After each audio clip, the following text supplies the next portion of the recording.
All right, now let's go out to Halas Hall and bring in Adam Hoge, who was there for Luke Getsy and Richard Hightower.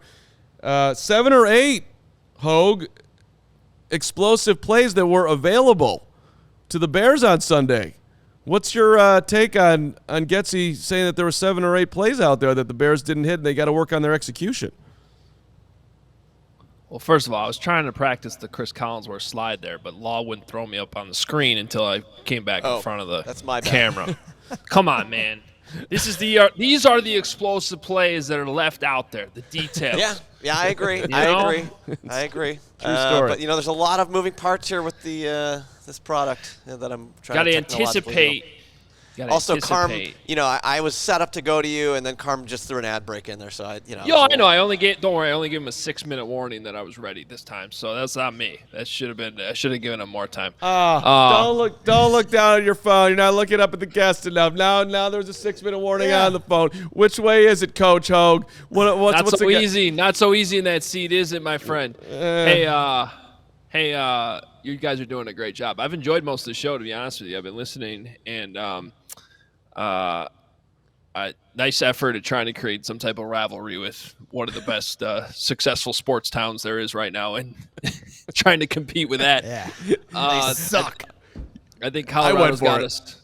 Hey, the Rockies beat the White Sox to 100 losses. Rockies suck. There you Cubs. Sucks. I mean, I only text Brady and Spano 3 times a day these days, seeing like, hey, any chance I can come over there and cover some successful teams? That would be great. Yeah. Braggs, sorry about last night, man. It's tough out there. I'm not talking to you. I genuinely mean I'm that. not talking to you. Talk to Carm. Answer my question, Hoge. Getsy said 7 or 8 explosive plays. Is Getsy kind of hunkering down? Hey, look, I set it up for you all, and you can't do anything. 7 or 8 of them out there. Yeah. All right. That's the part I find interesting. First of all, I actually count like 10. I think there were more than that they were this close to having big plays on. And he's right that like that's what I go back to Monday's show that I did with Herb. And I had a list of, I think, 12 different plays that I was like, hey, on this play, it's the right tackle. Hey, on this play, it's, DJ Moore dropped the ball. This play, the route's bad. This play, the quarterback didn't throw it, and he should have. So that part is all true. I agree with Luke Getsy on all of that. Now, the problem is the way it gets presented sometimes, it's like, well, wait a minute. I'm putting this all on the players to correct these little mistakes. It's a tricky thing because at the end of the day, though, the coaching staff's responsible for those details and making sure that the players get those details down. The one thing I did appreciate was maybe it was Mark Grody who asked the question, hey, Matt Eberflus says you guys are close. Do you agree with that? And his answer was like, nah, I don't know about that. We played it. I played like a 3 thing, the 7 or 8. And then he gave us reasoning on that, and I'm like, so he sees it in practice, and then I was like, so you see that you're close? He's like, yeah, no, thank you. I have no idea if we're close, right? Thank you. No, that's what I meant by bringing that up. Like, I appreciate it, like, because you guys saw me earlier in the week, extremely annoyed by this idea that everything's fine, we're close. No, you're not. You might be close to beating the Broncos, maybe. I mean, the line says 3.5, so that's better than the 12.5 last week against the Chiefs, but that has to do with the opponent you're playing. How close are they to actually being a decent football team that can consistently win? That's the part I take exception to. You think you're close to beat the Broncos this week? Maybe. I mean, we could talk about that, but this idea that they're just – and I even this like comparison to the Colts from a few years ago when I think the Colts were 1-5, like, okay – pretty sure that team still had Andrew Luck. Also, where did the Colts end up? Right. Everyone's on different teams. The coach ended up getting fired. Jeff Saturday was so again, it's this idea of it's one thing to be close to winning a football game. It's another to be close to getting this whole thing where it's supposed to be, where your new team president's talking about competing for championships. I mean, Luke Getsy talks about attention to detail, and missing, a few, 8 plays or whatever. But correct me if I'm wrong, but did I hear any kind of accountability towards his schemes, his details on his route concepts, wide receivers all being in the same place? I'm seeing all these different breakdowns where people that have played the game or studied the game are like, this doesn't make sense. Is Luke Getsy making sense of any of this? No. I mean, I don't want to say that he didn't take any accountability. There's some drops of it here and there, but we certainly haven't reached a point where, there's and the same thing for the head coach, the outward, hey, it eventually the buck stops with me. I got to get this thing better. They're not quite there yet, I guess. Sunday was as bad as it gets. It's a small thing, but Richard Hightower was asked a question about a punt return that they gave up, and it wasn't a terrible return, but they definitely lost contain, and I forget what the exact number was, 15-something yards, maybe a little bit more than that. And he broke down every aspect of what went wrong on that, and he's done this the last couple of weeks. And I appreciate that, because you can tell us what went wrong. You can tell us why something didn't work or why something did work without giving away state secrets. That's the level of accountability I like with coaches. And he did so in a way where, it kind of seems like it was the player's fault, but it's not like he was throwing them under the bus. He was just explaining, what went wrong on this particular play. And, oh, by the way, I think, Bears special teams has been pretty decent so far. I mean, definitely of the 3 phases, they've been the best. Yeah, I really enjoyed Richard Hightower's presence at the podium. I don't know what he can do, one day as a head coach, but from a presence standpoint alone, I thought he looked and sounded the part. Logan Rideout, $10 super chat, just to echo kind of what I was asking. When will someone ask Getsy in the press conference about his play calling, where he is at in his growth and evolution, as opposed to just asking about what the players need to do better? Well, I think those questions have been asked. I mean, I think those there's a difference between what's asked and what's answered. I think that there's definitely been plenty of questions about what's getting called. The only thing I would say maybe today is there could have been more about commitment to the run. Guys, I'm exhausted, dude. I'm sorry.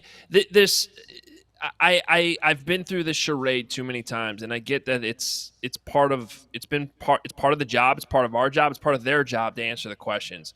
But when everything's not working, really the only answers that matter goes back to what you've been saying, Braggs, this week. Stop talking and just do, right? And so I think one way or the other, most of these questions have been asked. Coaches, when it's this bad, don't have answers. You got to go out there and answer it on the football field. And you do have an opportunity this week against a really bad defense. Probably the only defense that's up there in the same category as the Bears defense right now. I like some of their pieces better than what the Bears have, especially if Jalen Johnson's not playing this week and you remove him off the field too. But I look at this as a matchup where you can help everyone, including your quarterback, including yourself, if you just run the ball more. If you just commit to it, stick to it. And by the way, if I'm the Broncos, I heard some of what Henry had to say too. They're probably going to say the same thing, but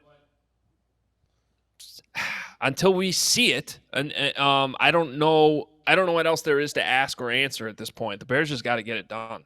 Shout out to Nicholas Moriano he got the last question into Getsy. Nick doing a great job, and Josh Lucas who's been on this show, has been on Hogan Johns and was on the score yesterday. It's just he's teeing up that Fields does not look like the dude who threw for 291 yards against the Steelers back in 2021. That the confident dude that was playing free. I mean, I think if we could all think back to that moment in time, he's flying around the field, he's pointing fingers. The Bears are coming back, they're taking the lead. The defense blows it, they lose the game. But it was that refs screwed us. Right. Go ahead. Sorry. So Hogue, I'm just asking you. I thought it was a great job by Nick asking that question. Would you echo what seems to be a growing thought that the confidence level of Fields is just whatever it once was is just not there anymore. I mean, what'd you think of Nick's question? Well, I thought it was a good question. I thought the answer was questionable. The answer was, Fields, yeah, he's getting all this confidence. And again, I realize as a coach, you don't want to just come out and be like, yeah, he's not confident. I mean, he's not going to say that, but you could still acknowledge the fact that, dude, come on, he's clearly not the same guy right now. It's just obvious to everybody. Ask me the question, somebody. I want to answer it. Do you think that Justin Fields is the same quarterback he was when he threw for 291 yards against Pittsburgh? Justin, I appreciate the question. Justin is going through the hardest time that he's ever gone through in his career right now. We've lost 13 games in a row. He's been asked to play quarterback at the highest level on a team that, let's be honest, we have not had the best roster in the league. So this, of course, has taken a toll on him, and it's my job and it's our jobs to help us get it out of here. And I think, once we see, one big game, he will be back to where he was and then some for having gotten through this. But right now it's a really tough time. Anybody got a problem with that answer? No, I don't have a problem with it. And, other than him just trying to maintain that the idea that Fields' confidence is the same, I didn't necessarily have a problem with Getsy's answer either. It's a good question. Again, I think about that night in Pittsburgh a lot for many different reasons. But, it still sticks in my mind, that throw over the middle to Cole Kmet. It was a great catch. It was a great throw.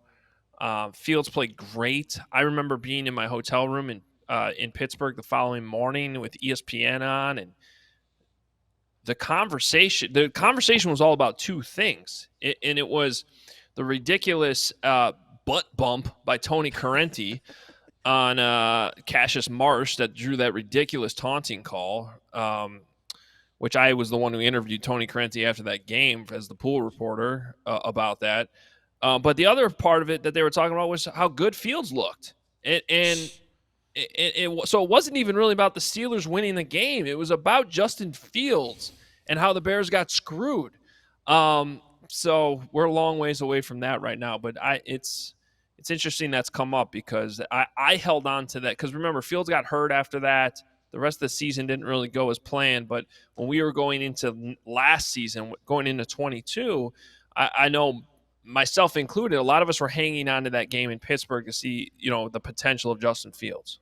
He's got to get that robotic. He said he's feeling robotic, and that's what you see the difference in, Hoge's got to pop on off here. Anything that we missed that happened today out there? And I know that, locker room's coming up.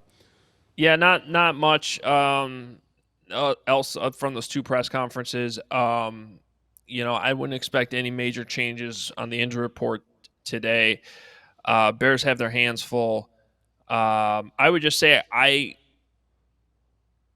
agree with a lot of the analysis that's been out there that this particular week against the Chiefs, the receivers got to do a better job. They were stuck on these corners way too much. It's a good defense, but you got good corners this week, right? Patrick Surtain. We can talk about the defense, the Broncos defense all we want, but I'd imagine he's glued to DJ Moore, right, for most of this game. I have DJ Moore on my fantasy team. I'm not playing him this week. That doesn't seem very smart. But this is an opportunity, I would think, for Darnell Mooney to step up, for Chase Claypool to step up if that's ever going to happen. But the quarterback's got to find who's open. And for the love of God, run the ball. Hoge, we'll see you Sunday at 11 o'clock, brother. Actually, we'll see you at 8 at the tailgate. I know you're going to be the first person there. 7:30 our tailgate starts. That's fine, but I'm not coming anymore because I wasn't invited to the Winnebago. Didn't know that existed. So, sorry, guys. You have a good time. Well, when you run out of the studio, Mr. Hollywood, that's what happens. You miss out on the fun. Now, when the Cubs win today, I want a hearty retweet from my guy Adam Hoge for the postgame show. And if they lose, I don't want you to talk or look at me ever again. You promise? I have a quick question, though. Are you gassing up the vehicle from Ray Auto Group and driving up to Green Bay tonight? No, I'm not making that trip. Okay. We gotta. Oh well, we tried. We gotta walk through. We got a flag football practice that needs to be. We got multiple practices. We got. When your flag football team, and it's not even I'm not even one of the coaches, but when you lose 47-1, Sunday was a rough day. I get it. We got to get. We got things that have got to be figured out, and I don't think going to Lambeau would really fix those things.